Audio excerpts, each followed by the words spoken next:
C'est vrai que j'ai dit que moi, je l'avais, en tout cas, je l'ai construit comme si c'était le dernier et que je sens que je suis à la fin de quelque chose et que je vais pas ressortir un album solo si toutefois j'en ressors un avant un bon moment. Donc, là où j'en suis à ce moment-là actuellement, et je le pense encore, ouais, je pense que je l'ai écrit comme si c'était le dernier. Après, j'aime pas me fermer et me dire je m'interdis de refaire un album. Je suis pas comme ça parce que je suis pas carriériste et je fais vraiment les choses à l'instinct.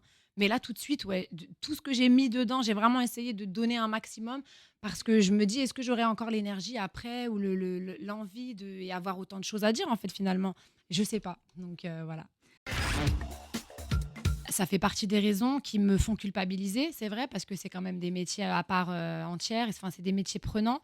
En termes d'horaire, c'est des métiers où moi quand je suis en création d'albums, par exemple, parce que je suis auteure-compositeur, je vais en studio, on n'a pas d'heure, on rentre à 1 heure, on ne sait jamais à quelle heure on sort. Ça m'arrive de rentrer hyper souvent à 5 heures du matin, il m'est arrivé de rentrer un jour à 7 heures du matin, et c'est-à-dire que je suis rentrée habillée, de la veille. J'avais fait un concert en plus la veille et j'ai réveillé mes enfants, je les ai emmenés à l'école. Mes enfants, ils m'ont dit: «Mais tu où? Tu fais quoi? Tu vas où?» En fait, eux, ils croyaient que je sortais à 7 heures du matin.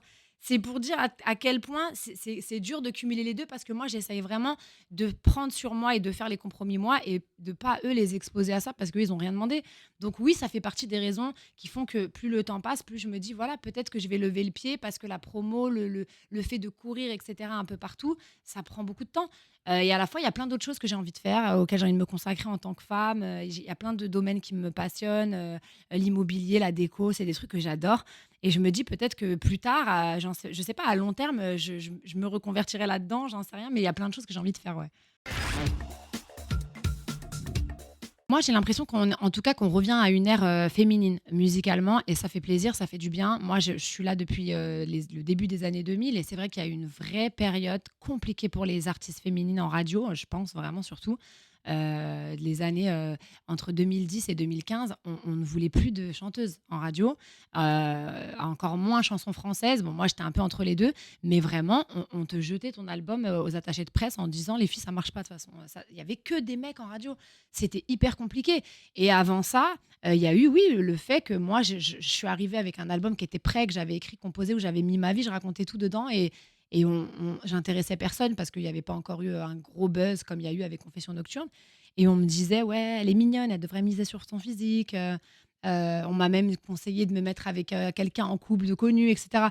Enfin, je me suis dit: «C'est quand même lunaire, quoi», parce que, je suis une artiste et j'ai raconté quelque chose, et puis ces mêmes personnes, sont revenues en courant quand, Confessions nocturnes a explosé, et disaient: «Ah mais c'est génial, on veut écouter», alors qu'ils avaient déjà écouté, ils ont réécouté la même chose, et là ils ont crié au génie. Donc c'est assez drôle comme le contexte change les choses. Quand on est une femme, je pense qu'il faut prouver 2 fois plus, 3 fois plus, et à la fois, j'ai pas voulu me victimiser. C'est-à-dire que je me suis servie de ça dans ma carrière, mais j'ai pas oublié, quoi. Une bonne question parce que, c'est pas exactement ça, mais c'est vrai que j'avais envie, parce que voilà, c'est peut-être, le moment, et je me sens plus prête de mettre l'accent sur la personne, qui est derrière l'artiste, en fait, et avec mes failles, avec mes défauts, avec, mes doutes, et pour moi, la seule façon de faire ça, c'était de mettre en lumière Charlotte et de laisser Charlotte prendre le contrôle, et je trouvais ça hyper beau symboliquement dans le clip, d'enterrer Vita et puis de laisser Charlotte s'exprimer, parce que c'est un peu le fantôme de Vita qui revient, parce que moi, j'ai construit ma carrière comme ça. C'est Vita qui racontait les histoires de Charlotte, et en fait, pour la première fois, je le dis, voilà. Donc c'est vrai que c'était un peu ça l'idée.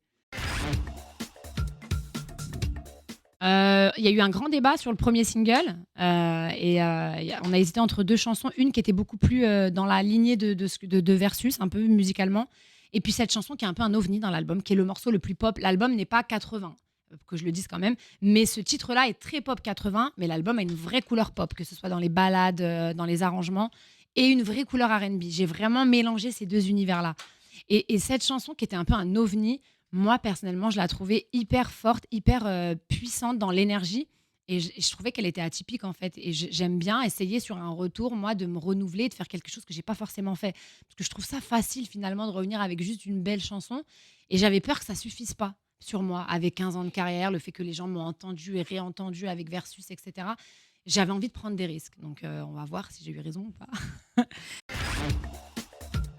Ah, c'est dur, hein, de répondre. Il y a plein de souvenirs, mais moi, je dirais ma rencontre avec mon public en 2007, Ça commence, avec, La Cigale, complète, avec un public, enfin, à ce moment-là, moi, c'est un peu un ascenseur émotionnel parce que, j'ai fait de la musique parce que j'étais passionnée et pas parce que je voulais être connue et à ce moment-là, ben, tu te rends compte que tes chansons touchent les gens. Il y avait une vraie euphorie autour d'À fleur de toi, les gens m'arrêtaient dans la rue pour me dire: «C'est mon histoire, c'est moi». Je recevais des tonnes de courriers. À l'époque, il y avait pas les réseaux développés comme aujourd'hui et encore, c'est une chanson qui marque, les gens dans leur quotidien. Je crois que mon plus beau souvenir, c'est quand j'entends les gens chanter «À fleur de toi» par cœur et qui me disent: «Bah, c'est mon histoire et ça m'a soignée». Et ben, je trouve ça trop beau, quoi.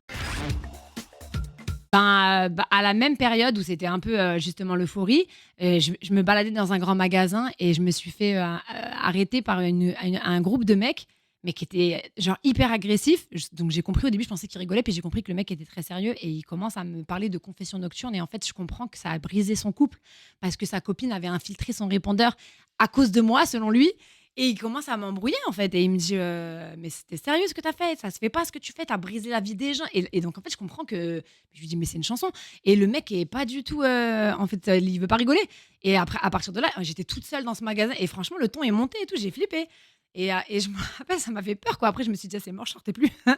Mais ouais, je me suis dit: «Ouais, en fait quand même, tes chansons, elles ont une portée, quoi. Il faut quand même, mesurer quand ce qu'on dit, ce qu'on fait». Artiste vraiment qui m'a donné envie de chanter, c'est Aretha Franklin. J'ai écouté énormément de soul quand j'étais ado. Je sais pas pourquoi, parce que mes parents écoutaient pas de soul, ils écoutaient que de la chanson française et moi cette musique-là, elle m'a transcendée, en fait. J'ai appris à chanter en refaisant les inflexions vocales de ces grandes chanteuses, heu, soul bah, je crois que j'ai un peu façonné ma voix, à cette musique-là. Puis par la suite, beaucoup de hip-hop aussi et beaucoup de chansons françaises parce que mes parents, ils écoutaient que ça et je crois que c'est comme ça que j'ai un peu mélangé les influences. Mais ouais, si j'en citais qu'une, je dirais Aretha. Ouais, j'ai plein d'idées. Déjà, j'ai l'intro dans ma tête, tout, la scéno et tout. Carrément, j'y pense tout le temps en ce moment. Genre, j'ai une idée d'intro qui est, bon, j'espère qu'elle sera à la hauteur de ce que j'imagine. Mais ouais, plein de choses. Cet album, je l'ai conçu aussi pour la scène parce que je sortais de Versus. Il y a plein de morceaux même que j'ai commencé à écrire en tournée. Donc, il y a vraiment des choses que je vois visuellement. Moi, ce que j'aime vraiment, c'est l'alchimie, le contact avec les gens. À la fois avoir un show un peu à l'américaine où ça envoie et ça joue, et à la fois des moments d'intimité où en fait tu t'arrêtes de chanter, tu les laisses chanter et tu as besoin de rien, quoi, un piano et tu les laisses chanter. Et je crois que vraiment pour tous les artistes qui font des concerts, il n'y a pas plus touchant que d'entendre des gens, un stade entier ou un zénith entier, entendre une chanson que tu as écrite toi à un moment donné où tu n'étais pas bien dans ta vie. Et ouais, ça c'est un truc. Et puis là, je vais balayer un peu tout mon répertoire, donc je pense qu'on va s'amuser, quoi.